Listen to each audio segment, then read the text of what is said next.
23편 6절 말씀 보겠습니다. 시편 23편 6절 같이 읽습니다. 시작. 내 평생의 선하심과 긍휼이 정녕 나를 따르리니 내가 주의 집에 영원히 거하리로다. 아멘. 우리가 시편 23편을 시작한 게 엊그저께 같은데 벌써 2절에 푸른 초장과 잔잔한 물가를 지났죠. 그리고 3절에 영적인 소생과 하나님의 이름을 위하여 살아가야 할 의로운 삶의 도전을 거쳐서 4절에 사망의 그늘진 골짜기를 지팡이와 막대기로 안위하시는 하나님의 함께 하심의 확신을 맛보고 5절에서 하나님께서 베풀어 주시는 식탁 또 부어주시는 기름 부음의 은혜를 환희 가운데 찬송하는 데까지 이르렀습니다. 그리고 바로 그 지점에서 자신의 잔이 차서 넘친다고 고백하는 시인의 모습에서 성도의 진정한 만족이 오직 하나님께로부터만 비롯된다는 사실을 우리가 볼 수가 있었습니다. 이제 시인은 이러한 영적인 순례를 통해서 아무도 흔들 수 없는 어떤 확신과 앞으로 어떻게 인생을 살아갈 것인가에 대해서 분명한 확신을 갖게 되었습니다. 우리가 살펴보고자 하는 6절이 바로 그겁니다. 이 6절 한 절은 두 가지 문장으로 구성이 되어 있습니다. 앞문장은 내 평생의 선하심과 긍휼이 정녕 나를 따르리니 한 단락이 되고 그 다음에 내가 주의 집에 영원히 거하리로다. 앞의 문장은 시인이 하나님의 인격과 은혜를 깊이 체험하게 되면서 자신의 미래에 대하여 갖게 된 확신을 지금 말하고 있는 겁니다. 뒤의 문장은 영혼 깊은 곳에 차오르는 그 신앙적 기쁨 속에서 이제 자신의 남은 인생을 하나님 앞에서 어떻게 살 것인가를 결단하는 부분입니다. 이번 주에는 앞문장을 중심으로 내 평생의 선하심과 긍휼이 정녕 나를 따르리니 이 부분을 중심으로 염려를 극복하는 길에 대해서 살펴보고 다음 주에는 뒷문장을 다룸으로써 하나님의 자녀가 넘치는 하나님의 은혜를 입은 후 어떻게 세상 사람들과 다른 삶의 방식을 살도록 결단할 것인가 하는 부분들을 살펴볼 겁니다. 봐요. 하나님의 자녀가 어떤 염려와 미래에 대한 불안의 사슬로부터 자유롭지 못할 때 그가 하나님의 왕국과 그분의 의를 구하며 산다는 것은 불가능한 겁니다. 너무나 많은 사람들이 다양한 걱정을 가지고 씨름하느라고 자신의 세월을 하나님 앞에서 살지를 못하고 있습니다. 젊어서는 새로운 인생의 경험에 대한 여러 가지 호기심을 가지고 그죠? 시집가고 장가갈 궁리를 하느라고 불안해하면서 세월을 보내고 결혼한 후에는 어떻습니까? 벌어먹고 사는 일과 자녀를 양육하기 위하여 근심하느라고 또 시대를 보냅니다. 그리고 중년이 되어서는 일에 대한 성취욕과 노후에 대한 염려로 더욱 열심히 일하면서 걱정을 합니다. 우리는 이렇게 하나님과 세상 사이를 오가면서 망설임 가운데 세월을 보냅니다. 그러니까 마음속으로는 이렇게 살면 안 되는데 그런 갈등이 있죠. 그렇게 세상과 교회 사이, 세상과 하나님 사이에서 양다리를 걸치고 오락가락하면서 결단을 하지 못하는 가운데 어느 날 하나님의 음성이 들릴 수 있습니다. 됐다 이 사람아. 이제는 내가 내 혼을 취하야겠노라. 성경에 그런 표현 나오죠. 열심히 돈 벌고 장사하려고 그러는데 오늘 내가 너를 취하겠다. 네 혼을 취하겠다. 데려가겠다는 얘기죠. 그런 음성이 어느 날 들릴 수 있다. 도대체 우리가 인생을 사는 날 동안 얼마만큼의 시간을 하나님만을 위해서 사용했다고 자부할 수가 있을까요? 저는 지금 결혼하고 직장에 다니고 자녀를 양육하며 노후를 준비하는 인간의 모든 삶을 비신앙적이라고 말씀드리는 게 결코 아닙니다. 다 필요한 일들입니다. 결혼하는 것도 직장을 다니는 것도 자녀를 양육하고 노후를 준비하는 것도 모두 주님의 일입니다. 모두 신앙으로 섬기며 행해야 할 일들이에요. 제가 지적하고자 하는 것은 그러한 삶 자체가 아니라 그런 삶을 꾸려가는 우리의 마음의 자세이며 생활의 태도입니다. 염려와 근심으로 가득 차서 자신의 앞날을 걱정하느라고 보내는 시간이 하나님을 의뢰하고 찬송함으로 섬기며 살아가는 시간보다 많다는 것은 우리가 믿음이 없는 삶을 살아가고 있다는 증거가 되는 겁니다. 그렇죠? 우리가 정녕 하나님의 백성답게 살기 위해서는 염려와 불안의 모든 문제를 극복하고 이겨야 합니다. 그럼에도 불구하고 왜 우리들은 미래에 대한 염려로 가득 찬 인생을 불안 가운데 살면서도 그것들을 종식시키지 못하고 있는 것입니까? 무엇 때문에 하나님의 백성들은 하나님께서 목자이심에도 불구하고 그토록 내일에 대하여 염려하고 있는 걸까요? 미래에 대한 깊은 불안과 오늘을 살아가는 현재에 대한 염려에는 몇 가지 원인이 있습니다. 그럼 왜 신자임에도 불구하고 염려와 근심 가운데 살고 있을까요? 첫 번째, 그것은 세상을 너무 사랑하기 때문입니다. 하나님의 자녀들이 하나님이 아니라 세상을 더 사랑하면 그들은 하나님의 자녀들 속에 내재해 있는 영적인 본성의 감각으로 자신들의 그러한 삶을 하나님이 기뻐하시지 않는다는 사실을 압니다. 신앙이 뛰어난 사람들은 매우 뚜렷하게 느끼고 그렇지 못한 사람들은 희미하게나마 하나님이 자신의 이러한 마음을 슬퍼하시는 것을 감지하게 됩니다. 그런 문제들을 정직하게 인식하여 세상을 사랑하는 자신의 모습이 하나님 앞에 어떻게 옳지 않으며 성경은 그러한 마지막 결과에 대해서 무엇이라고 말하고 있는지에 대하여 깨닫고 자신의 삶을 돌이켜야 함에도 불구하고 본능적으로 그러한 자신의 문제에 직면하기를 회피하는 겁니다. 왜냐하면 그것이 하나님 앞에서 듣게 될 평가와 결론이 너무나 분명하기 때문에 그 문제 앞에 내가 정면으로 서지 않으려고 하는 거예요. 하나님께서 세상을 사랑하는 자신의 모습을 기뻐하지 않으신다는 사실을 어렴풋이나마 감지하는 순간 하나님께서 자신을 자기가 원하는 방향으로 살아갈 수 있도록 도와주실 것이라는 확신이 사라지기 시작하는 겁니다. 하나님을 의뢰하기보다는 자신의 능력을 의지하고 살아가는 이유가 바로 이러한 마음에서 비롯되는 거죠. 자, 보십시오. 세상을 진심으로 사랑하는 사람들은 이 세상을 살아가는 자세가 확신과 자신에 가득 차 있습니다. 그들은 비록 신앙생활을 하고 있다 하더라도 시합에 임할 때 이렇게 말하는 농구선수와 같습니다. 하나님, 리바운드와 패스만 잘해 주십시오. 슛은 제가 쏠 겁니다. 골이 되면 그것은 화려한 제 슛 솜씨 때문이고 노골이 되면 하나님의 패스에 문제가 있는 겁니다. 언제나 사람들의 사고는 이와 같습니다. 하나님께로부터 오는 은혜와 도움을 의지하지 않는 사람들은 스스로 자신을 도우려는 태도를 갖습니다. 그리고 스스로 자신을 돕는 일에서 인생을 상당히 성공적으로 살아가고 있다고 생각하는 그 순간부터 그는 하나님이 아니라 자신을 신뢰하기 시작하는 거예요. 그리고 그 결국은 패망입니다. 이스라엘 백성들이 예레미야로부터 받았던 책망이 바로 이런 이유 때문이었습니다. 이스라엘 백성들은 하나님이 자신들의 진정한 만족이며 하나님만이 자신의 보호자가 되어주신다는 확신을 잃어버리기 시작했습니다. 그리고 그들이 이렇게 분명한 신앙의 확신을 저버리기 시작하자 우상 숭배에까지 빠지게 됩니다. 그들이 왜 예레미야로부터 들려오는 하나님의 음성을 통해 이스라엘이 그 영광을 무익한 것과 바꾸고 신신 하나님을 이 세상 것들과 바꾸는 패역한 삶을 살아가게 되었습니까? 무엇 때문에 그들이 하나님이 주신 아름다운 기업을 더럽히고 그분이 주신 땅을 가증히 만들었으며 제사장들도 관리들도 심지어 대언자들도 모두 바알의 이름으로 예언하고 말았습니까? 그것은 미래에 대한 불안이었습니다. 그들은 전통적으로 매매하고 목축하는 환경 속에서 대를 이어왔습니다. 그러나 가나안 땅에 들어오자 그들 앞에는 거대한 농경 문화가 자리 잡고 있었습니다. 그들의 문화는 이스라엘 사람들이 누리던 것보다 훨씬 번영된 선진 문화였습니다. 그러한 번창한 땅에 들어왔을 때 이스라엘 백성들은 서서히 이런 생각을 하기 시작했습니다. 광야에서는 여호와가 우리의 하나님이셨거니와 과연 이 농경 사회에서도 하나님만을 의뢰하는 것이 충분한가?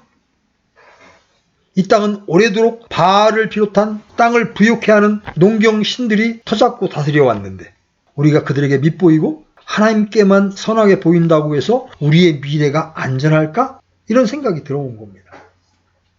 이것이 바로 하나님과 이스라엘 백성들이 끊임없이 논쟁했던 이유입니다. 하나님은 이러한 이스라엘 백성들의 우상 숭배에 대해서 대언자들을 통해서 이렇게 책망하셨습니다. 너희는 나 여호와를 버렸도다.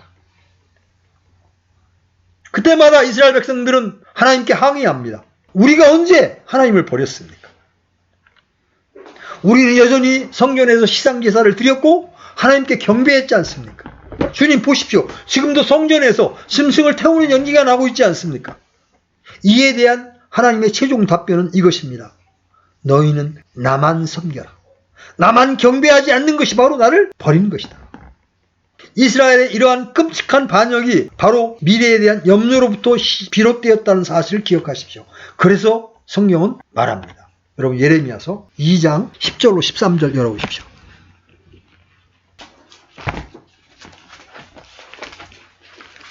예레미야서 2장 10절로 13절. 찾았으면 같이 읽겠습니다. 시작. 기띔의 섬들을 지나가서 보고 게달의 사람을 보내어 부지런히 살펴서 이뤘는지 있는지 살펴보라. 어떤 민족이 자기들의 신들을 바꾸었느냐? 물론 그것들은 전혀 신이 아니니라. 그러나 내 백성은 자기들의 영광을 유익을 주지 못하는 것과 바꾸었도다. 오 하늘들아, 너희는 이 일들로 말미암아 놀랄지어다. 몹시 두려워할지어다. 너희는 심히 황폐할지어다. 주가 말하노라. 내 백성이 두 가지 악을 행하였으니 곧 그들이 생수의 샘인 나를 버렸고 또 자기들을 위해 물 저장고들, 즉 물을 가두지 못할 터진 저장고들을 팠느니라. 하나님에 대한 불신 때문에 다른 터진 물 저장고를 팠다는 거죠. 이처럼 우리의 영적인 삶의 원리는 단순합니다. 그러나 이런 우리의 삶이 그 같은 단순한 신앙의 원리로부터 멀어지게 될 때 그것을 회복하는 길은 그렇게 쉽지 않습니다. 왜냐하면 여러 가지 비성경적인 사고방식과 잘못된 생각들이 우리의 눈을 혼란케 하기 때문에 그렇습니다. 명백한 성경의 사고로 돌아가십시오. 모든 영적인 회복의 길이 성경에 기록되어 있습니다. 실패한 자신의 삶을 돌아보며 한탄하며 보내는 것은 영적인 회복에 아무런 도움이 되지 않습니다. 세상을 사랑하며 살아가는 사람들도 그 삶이 결국은 우리의 영혼의 행복에 도움이 되지 않는다는 사실을 성경을 통해서 알 뿐만 아니라 그러한 삶이 어떻게 우리의 영적인 삶을 파괴하는지에 대하여도 생각해야 하는 거예요. 이처럼 세상에 대한 사랑은 우리에게 하나님의 인도하심을 의뢰하며 살지 못하게 만듭니다. 하나님의 품 안에서 미래에 대한 염려 대신 가득 차오르는 신앙의 희열 속에 남은 인생을 살고자 하는 사람들은 세상을 사랑하는 것이 하나님 앞에 얼마나 악한 것인지를 깨닫고 그것을 버리게 되는 거예요. 우리는 하나님만을 사랑하고 범사에 그분만을 의지하며 살아가야 할 사람들이라는 그 신앙으로 되돌아가야 합니다. 이것이 세상 사랑에서 오는 불안과 염려를 단절하는 길입니다. 두 번째, 왜 우리가 미래에 대한 염려와 근심을 안고 삽니까? 그것은 목자 되신 하나님에 대한 현재적인 체험의 결핍에서 비롯되는 겁니다. 구원은 받았는데 내가 전심으로 하나님께 인생을 맡기지 아니한 거로 하나님이 목자가 되셔서 나를 인도하시는 것을 경험하지 못하게 되면 그 다음 문제도 맡길 수가 없는 겁니다. 왜? 불안하니까. 그래서 미래의 문제는 미래 때문만이 아니라 사실은 현재의 하나님과의 관계의 문제에서 비롯되는 거예요. 이 위대한 시의 저자인 다윗을 보십시오. 그는 아직 인생을 다 살지 않았습니다. 그의 앞에 남아있는 미래는 가보지도 않은 미지의 땅입니다. 그럼에도 불구하고 그의 앞길이 그의 눈앞에 분명하게 보였습니다. 거기에는 불안과 염려가 없고 오직 하나님의 선하심과 긍휼하심만이 자신의 인생을 기다리고 있었던 겁니다. 시인이 사망의 골짜기는 이제 없고 잔잔한 물가와 푸른 풀밭만이 자기의 인생 앞에 기다리고 있으리라는 상상을 하고 있는 게 결코 아닙니다. 그의 인생 앞길에는 이전에 지났던 것 같은 푸른 풀밭과 잔잔한 물가가 있는가 하면 여전히 사망의 그늘진 골짜기나 목마름으로 지나야 하는 광야의 빈들이 기다리고 있을 겁니다. 시인은 이런 사실을 부인하고 있는 게 아닙니다. 앞으로 남은 날도 더러운 날들과 별로 다를 것이 없을지도 모릅니다. 여전히 사망의 그늘진 골짜기를 지나야 하고 결핍의 빈들을 걸어야 할지도 모를 일이었습니다. 그러나 그런 것들은 이제 시인에게 문제가 되지 않습니다. 그에게는 이제 사망의 그늘진 골짜기도 불안을 안겨줄 수 없고, 불안폭이 없는 벌판을 지나는 애로운 나그네 길도 그에게 두려움을 가져다 줄 수 없습니다. 자신의 영혼을 노리는 대적들의 울부짖음이 자기의 앞길을 막을지라도 그는 조금도 염려할 필요가 없었습니다. 왜냐하면 그에게 한 가지 분명한 확신이 있기 때문입니다. 평생의 주의 선하심과 긍휼이 정녕 나를 따르리니, 반드시란, 정령이 반드시라는 뜻입니다. 내 평생에 주의 선하심과 긍휼이 반드시 나를 따르리니, 따른다는 말은 추적한다는 말이야. 하나님의 선하심과 긍휼이 나를 계속 쫓아오리니. 시인이 어떻게 이러한 담대한 확신을 갖게 되었습니까? 이렇게 변화된 태도로 미래를 살아갈 수 있게 만들어준 진정한 힘이 어디서 나왔을까요? 우리는 평생에 all days my life 라고 힘주어 말하고 있는 시인의 고백을 통해서 이에 대한 대답을 엿볼 수 있습니다.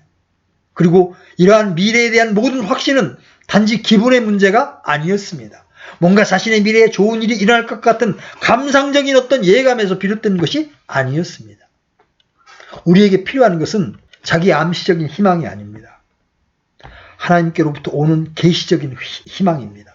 시인으로 하여금 이처럼 미래에 대한 모든 불안을 싣고 하나님의 선하심과 긍휼의 인도함을 기대할 수 있게 만들었던 것은 오늘을 포함해서 지난날 하나님이 시인의 인생의 유일한 목자라는 사실을 깊이 체험했기 때문입니다.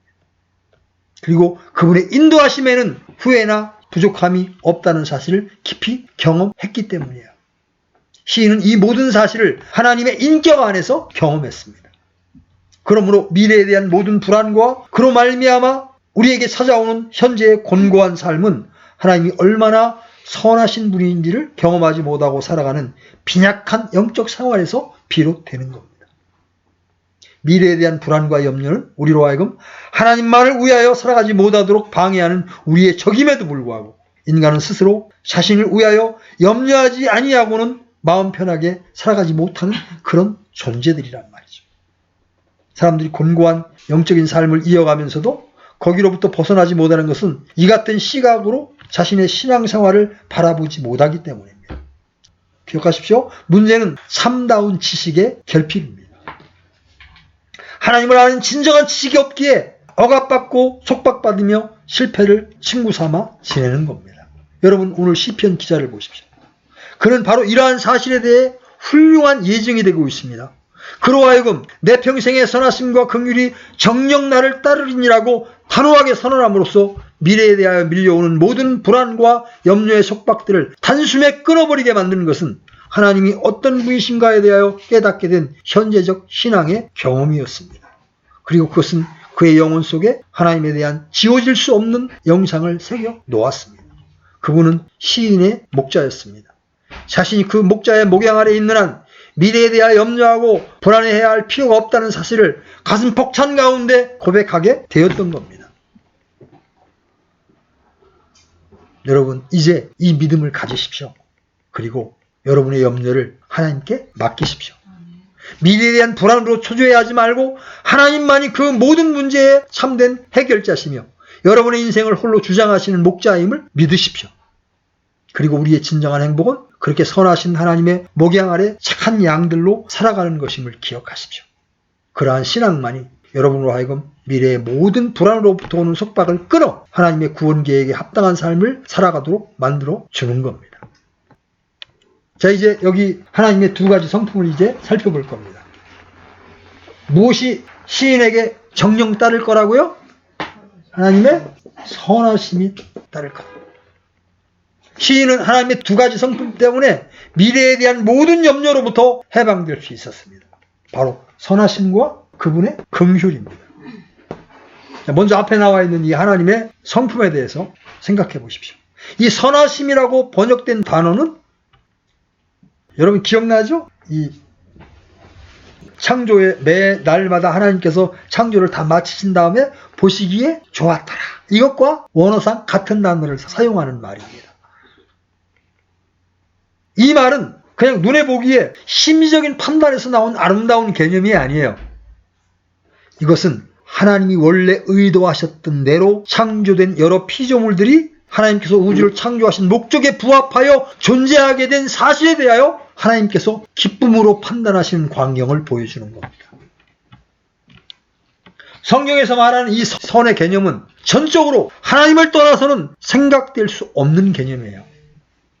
그것은 단순히 예쁘다든지 사람의 마음에 만족을 준다든지 하는 인간 편에서의 판단을 말하고 있는 게 아닙니다. 그것은 완전한 조화와 균정, 치우치지 않고 균형 있게 만들어진 이것을 하나님의 시각에서 이루어져 있음을 뜻하는 겁니다. 그러므로 우리의 신앙생활 속에서 느끼는 대부분의 갈등은 우리와 하나님 사이의 이 선에 대한 견해 차이를 좁히는 데서 오는 갈등입니다. 인간이 바라보는 선과 하나님이 바라보는 선이 다르다는 거죠. 더 쉽게 설명하면 이렇습니다. 같은 선을 말하면서 우리와 하나님은 각각 다른 관점에서 선을 생각합니다. 선하신 하나님, 하나님의 선하신 성품이라고 말할 때 우리는 그 선하다는 개념을 흔히 자기의 관점에서 생각합니다. 그래서 자신에게 만족을 주시는 하나님의 행하심 속에서 하나님의 선하심을 읽으려고 합니다. 내게 유익하냐? 내게 도움이 되냐? 안 되느냐만을 가지고 하나님의 선하심을 판단하는 거죠. 사람들은 무엇이 선이고 어떻게 자신을 대해주시는 것이 선하심인지 미리 정해놓고 있는 거예요. 그리고 그것들은 때때로 하나님께서 우리로 하여금 하나님의 자녀답게 살게 하시는 일에 전혀 도움이 되지 않는 요구들을 조건으로 하고 있습니다. 그러나 하나님의 선은 가치입니다.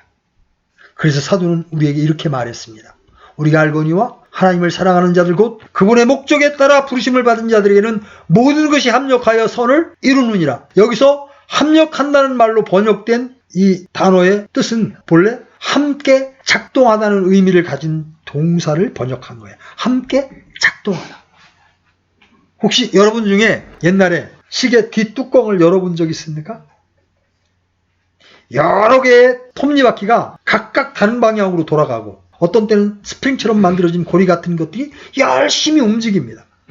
많은 부속들이 무질서하게 막 돌아가고 있는 것 같은데 그 모든 움직임들은 하나의 궁극적인 움직임을 만들어내고 있죠. 그죠? 그것이 바로 앞면에 있는 세 개의 시계바늘이 질서 있게 돌아가는 겁니다. 이것이 바로 사도가 의미했던 합력하다는 말의 의미입니다. 시인이 말하고 있는 선도 바로 이런 방식으로 이해해야 합니다. 그러므로 하나님의 선은 인간의 만족과 불만족에 얽매이지 아니하며 궁극적인 하나의 가치를 만들어내기 위해서 때로는 인간에게 고통스럽고 쓰라린 경험으로 다가올 수도 있습니다. 시인은 평생을 두고 자신을 쫓아오리라고 고백하고 있는 이 선은 단지 미래에 대한 자기 만족이나 자기 뜻대로 움직여주시는 하나님의 복의 보증 같은 것을 의미하고 있는 게 아니라는 겁니다.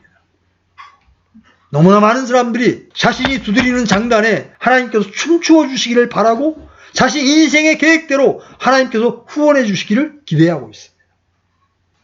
이스라엘과 팔레스타인의 전쟁을 물었던 친구도 전쟁은 있어야만 된다고 예수님이 말씀하셨다고 말하니까 전능하신 하나님이면 이 전쟁 딱 끝내시지 왜 그렇게 두느냐고 저한테 반발을 하는 거예요. 질문을 해놓고 반발을.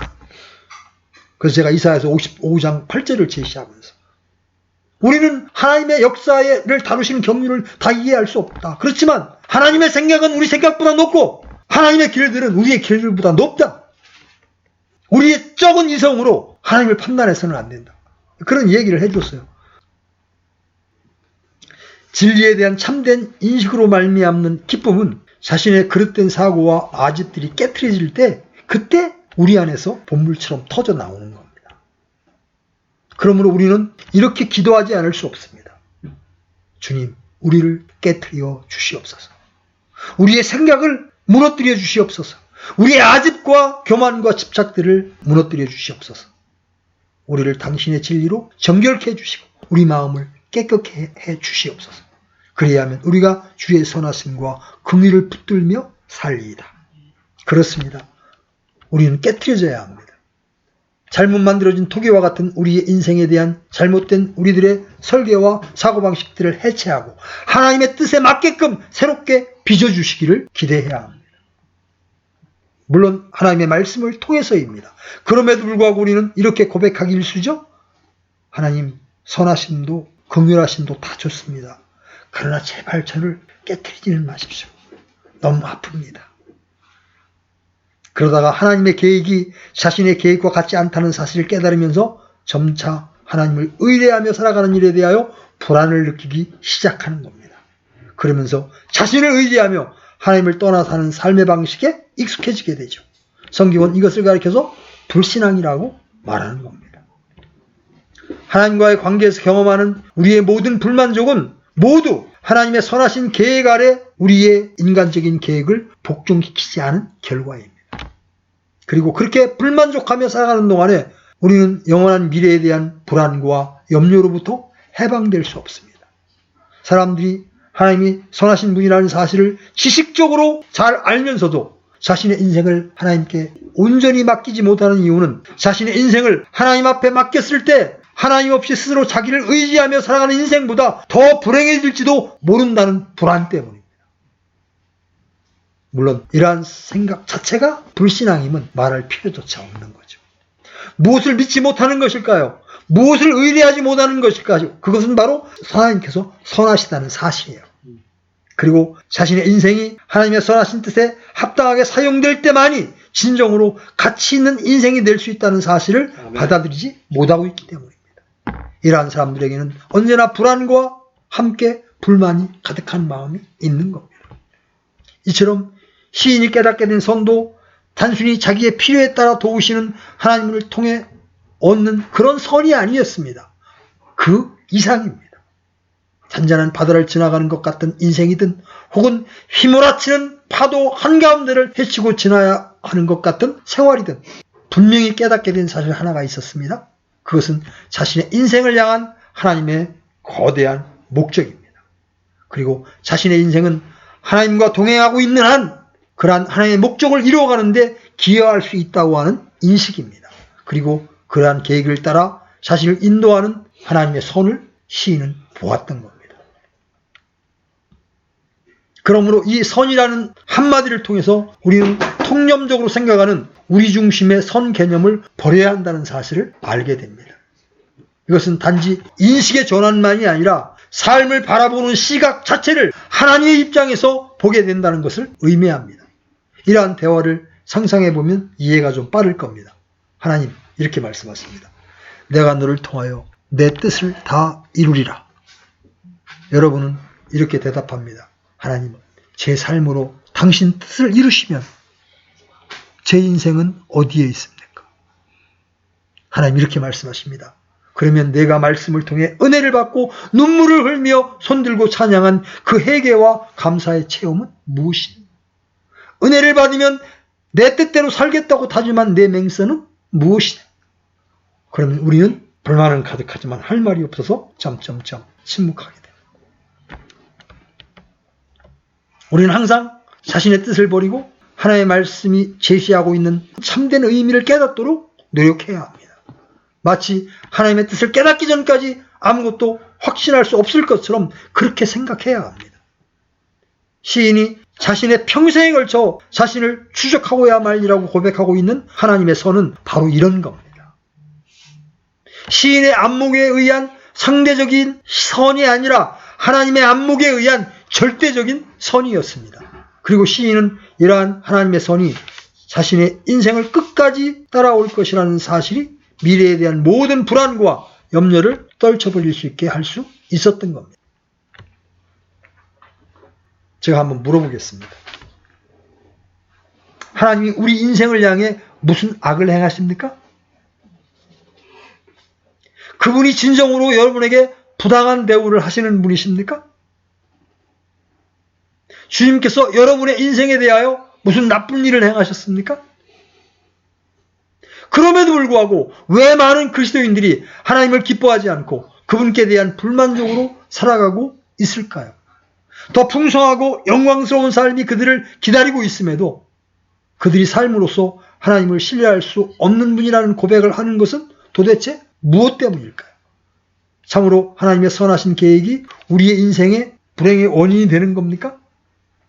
그렇지 않습니다. 그럴 수 없습니다. 하나님의 선하심은 패할 수 없습니다.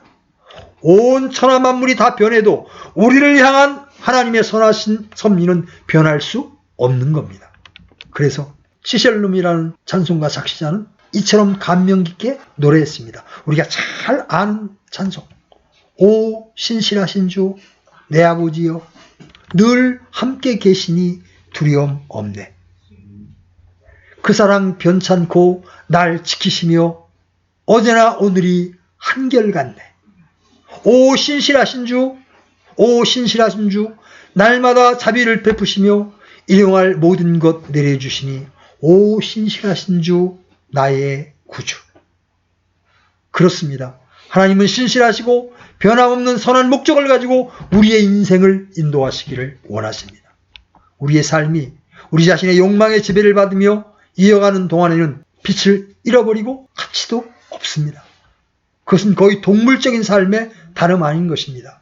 그들이 누리는 모든 좋은 것도 많은 사람들의 부러운 시선을 사는 훌륭한 계획들도 그것은 선한 것이 아닙니다. 왜냐하면 우리와 세상 안에는 도무지 선한 것이 없기 때문입니다. 모든 선한 것은 선하신 하나님께로부터 말미암습니다. 이렇게 살아가는 사람들은 그 어둠 속에서 끊임없는 불만족으로 고통당하게 됩니다. 그러므로 하나님께서 자신을 가혹하게 대하시거나 시련으로 고통을 겪게 하신다고 생각하는 모든 사람들은 실상 하나님 때문이 아니라 자신이 하나님과의 바른 관계를 맺고 있지 못하기 때문에 경험하는 불만족으로 말미암아 고통당하고 있다는 사실을 깨달아야 합니다. 시편 23편에서 계속되는 강조는 하나님과의 관계 앞에서 우리들이 인격적으로 승복하라는 겁니다.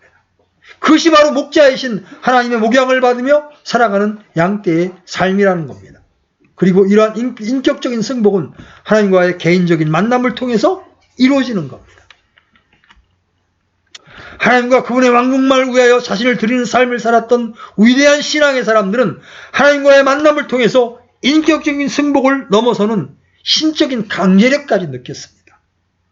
그리스도의 복음을 위해 살고 자신을 이 땅에 보내신 하나님의 선하신 목적을 위하여 살지 않는다면 자신의 삶이 지극히 무가치할 뿐이라는 사실에 사로잡힌 사람들이었습니다. 그러므로 하나님과의 만남을 통하여 우리는 하나님이 원하시는 그 선을 내 인생에 있어서도 선이라고 기꺼이 승복하며 받아들이게 되는 겁니다. 믿음의 사람들이 자신을 불태워 하나님의 영광만을 위해 살았던 원동력도 바로 여기에서 나온 겁니다. 그래서 어떤 청교도는 이렇게 말했습니다. 우리의 인생은 양초와 같은 것이라. 양초의 사명은 무엇이겠는가? 그것은 빛을 발하여 어둠을 밝히는 것이다. 그러나 자신을 태우지 않고서 어떻게 빛을 발할 수 있겠는가?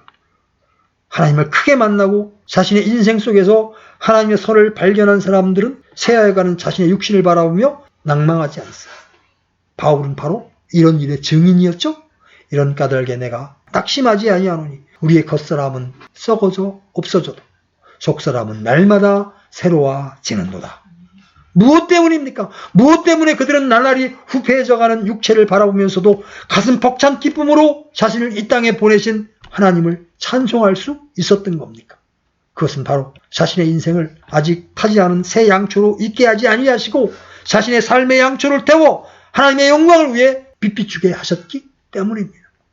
이름 없이 빛도 없이 감사하며 하나님을 섬기며 살 수 있었던 것도 바로 이 같은 하나님의 선을 자신의 삶의 목적으로 받아들였기 때문입니다. 그러므로 우리 자신의 욕망에 지배를 받으며 스스로 자신의 인생의 주인 노릇하려던 그릇된 마음을 내려놓아야 합니다. 그리고 실로 자신의 존재가 하나님의 목양 아래 있지 아니하고는 결코 가치 있는 존재일 수가 없고 행복할 수도 없다는 사실을 깊이 인식하며 목자이신 그분의 품으로 돌아올 우리의 삶은 가치로 빛나게 됩니다. 우리의 삶의 모든 가치는 우리의 모든 것이 선하신 하나님과의 관계를 가질 때 얻어지는 거라는 거죠. 유명한 설교자 스펄전은 부인과 함께 여러 가지 질병으로 고생한 사람이었습니다. 늘 병석에 누워있는 아내를 돌보며 살아가는 스펄전을 두고 사람들은 모두 부인이 먼저 천국에 보낼 거라고 생각했습니다.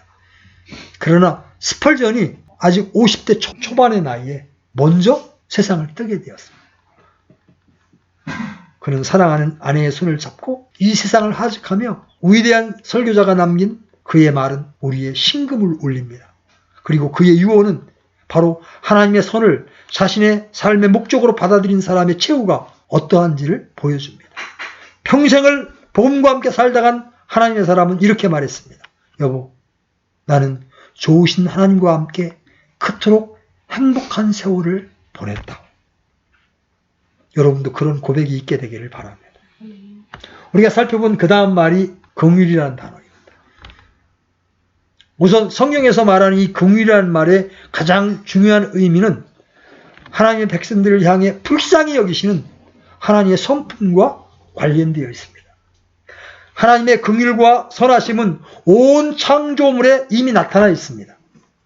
그리고 선인이든 악인이든 이 세상에 존재하는 인생들을 향해 베푸시는 하나님의 은혜를 통해 드러나고 있습니다.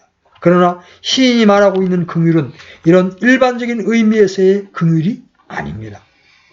이것은 하나님과 그분의 백성들의 언약 관계 속에서만 경험될 수 있는 특별한 아가페적인 사랑입니다.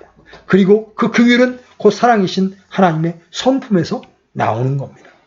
그 사랑은 가치 없는 사람들을 불쌍히 여기시는 하나님의 성품에 기초하고 있습니다. 그렇습니다. 오늘 시인은 하나님의 놀라운 은혜를 체험하고 자신이 앞으로 이전과는 비교되지 않는 완벽하고 훌륭한 인생을 살아 하나님께 오직 영광과 찬송만을 드릴 것을 장담하고 있지 않습니다. 그는 오히려 조용히 고백합니다. 하나님의 긍휼이 정녕 나를 따르리니 정녕 나를 추적하리니. 그는 자신의 미래에 대한 확신의 원인을 하나님의 사랑의 속성에서 찾고 있는 겁니다. 자신은 부족하고 결점이 많은 인간이지만 그럼에도 불구하고 자신으로 하여금 하나님의 선하신 목적에 따라 살게 만드는 진정한 힘의 원천이 하나님의 긍휼히 여기는 사랑에 있다는 사실을 지금 고백하고 있는 것입니다.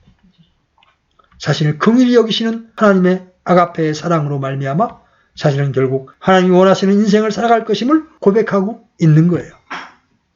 자신의 모든 무능력과 결핍과 연약함에도 불구하고 그 하나님의 자신을 향한 선하신 목적을 붙들고 그 능력의 팔에 의지하여 목양을 받으며 살아갈 때 반드시 하나님께서 자신을 불쌍히 여겨주시리라는 신앙 때문에 확신하지 않은 미래를 고백할 수 있었던 겁니다. 우리는 오직 하나님의 긍휼히 여기심 외에는 소망이 없는 존재들임을 고백해야 하는 겁니다. 시편에서 여러 시인들이 하나님만을 앙망하고 바랄 수밖에 없었던 두 가지 이유가 있습니다.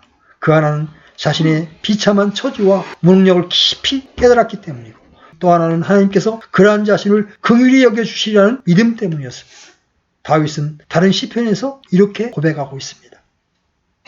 주께서는 긍휼이 많으시고 은혜로우시며 분노하기를 더디하시고 긍휼이 풍성하시고 그러므로 때로는 인생을 너무 멀리 바라보지 말고 사는 것도 한 지혜일 수 있습니다. 여러분 근심이 왜 와요? 너무 앞날을 바라보니까. 마치 넓은 개울을 징검다리로 건너가는 길손처럼 여러분 너무 멀리 보면 개울에 빠져버립니다. 징검다리가 강 건너편으로 이어졌다는 믿음을 가지고 한 걸음 한 걸음 돌멩이를 밟으며 걷다 보면 자연스럽게 강 건너편에 다다르는 때가 있습니다. 중요한 것은 자기 암시적인 비전이나 야망의 충동을 받는 것보다 인생의 구비구비마다 삶의 전환점에 서는 순간순간 나아가서 매일매일 삶 속에서 하나님의 뜻을 분별하며 기꺼운 마음으로 그 선하신 계획을 자신의 것으로 받아들이는 인격적인 승복 속에서 하나님의 성품을 즐거워하며 살아가는 겁니다. 우리가 바로 그렇게 하나님의 선을 이루며 그분의 긍휼을 힘입어 살다가 죽어야 할 사람들이라는 거죠. 말씀을 맺겠습니다. 손을 높이 들고 찬양하고 열정적으로 기도하며 몸바쳐 헌신하는 것보다 시급한 것은 하나님께 대한 인격적인 승복입니다. 그리고 그 하나님을 우리 삶의 완전한 목자로 받아들이는 겁니다. 그리하여 주님의 뜻이 이루어지는 선하심과 긍휼을 자신의 것으로 취하면서 하나님의 사랑 안에서 행복을 느끼며 만족 가운데 살아가는 거예요. 그렇게 함으로써 하나님과 똑같은 이유로 기뻐할 수 있고 하나님과 똑같은 이유로 슬퍼할 수 있는 삶을 사는 겁니다. 감히 우리와 같이 낮고 천한 인생이 하나님의 거룩한 부르심의 목적과 하늘왕국의 계획을 성취하는 도구로 살아갈 수 있다는 사실에 대하여 여러분 한없이 즐거워하면서 나그네 된 이 세상길을 하나님 때문에 애로워하지 않고 기쁘게 살아가야 하는 겁니다. 오늘 본문 말씀, 내 평생의 선하심과 긍휼이 정녕 나를 따르니 내가 주의 집에 영원히 거하리로다. 여러분, 이 고백이 여러분의 참된 고백이 되기를 주님의 이름으로 축복합니다. 아멘.